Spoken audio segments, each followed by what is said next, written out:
This section is talking about, am I the right person to be able to deal with this situation? And I think we've got some insights here that might be valuable to you. So one of them to start with is actually about, first of all, watching male-female issues.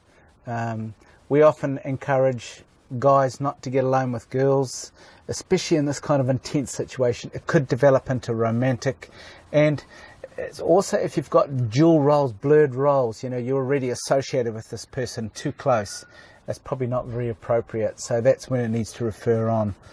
There are other things too, aren't there, about knowing the roles from a company point of view, aren't there? Yeah, well, if you're perhaps a boss or an employee or a manager, or have, do you know what I mean by dual role? You know, you have different roles that you play out with this person. You've just got to be aware of how perhaps that power differential would work, or how that might complicate the situation. Helping someone who has suicidal thinking is complicated enough without having to deal with dual roles like romantic attachments, or thinking about how people might misconstrue the time you're spending or the secrets you're keeping. So consider those. Once again, it's one of those areas where there's not black and white rules around it so much as you just need to be very careful and mindful of the different aspects that can come into play. That's just, I like that bit about authority, because it really never works. If you are a person of authority and the person under you is hired by you, there is an intimidation issue there, and it can affect employment later on. So if you're a person of authority, you really shouldn't be, if you're the boss, don't work with an employee on this one, refer them on. I think the other thing too is about rules, the rules of your organisation. So regardless of where you've worked, even if you've been used to doing this, if you go to a camp or you go to a place, it's important to find out what their expectations are and what their rules are. You might find they'll actually say to you, in dealing with someone, you can only do this, and then you refer on to this person over here. This person deals with it. If you don't follow those rules, you actually could be in trouble. So know your rules and know your roles. Yeah, I was at a camp once, and I was a counsellor there. That was my role at the camp.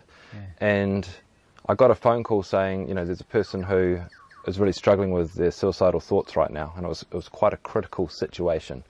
And I remember running across the camp to find a room full of people all looking to support this person, and I thought, wow, this could be a mess. It could be very messy here with so many people trying to be involved. So I got in touch with the camp director straight away and said, do you want me involved here? How do you want this to happen? And just let him know what was happening.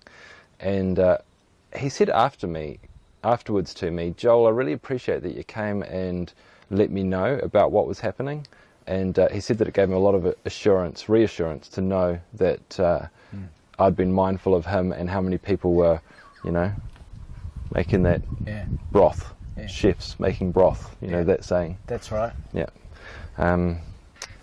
Well, the other point I think that sits in there clearly is also depending on what issues sit there for the person who's suicidal. In other words, if it's a medical issue or if it's a psychiatric issue, you know, look, if someone is having delusions or they're talking strange, then maybe this is outside your ability.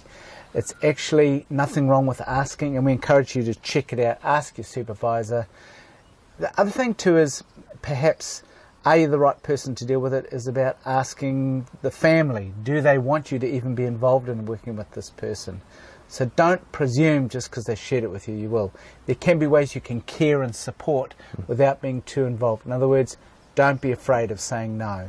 Now, even me as an experienced counsellor, there was once I worked with a suicidal person, and the mental health team came to me and said, Dave, you were good in this area, but actually we think you went into an area that wasn't your responsibility.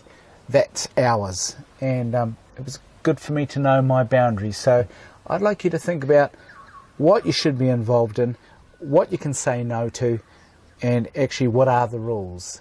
So check those out. Yeah, that sounds good.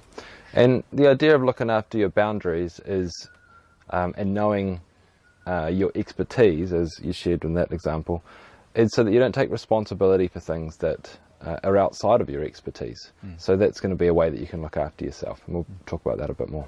Good. Anything else? No, I think that's it. Very good. Great. you.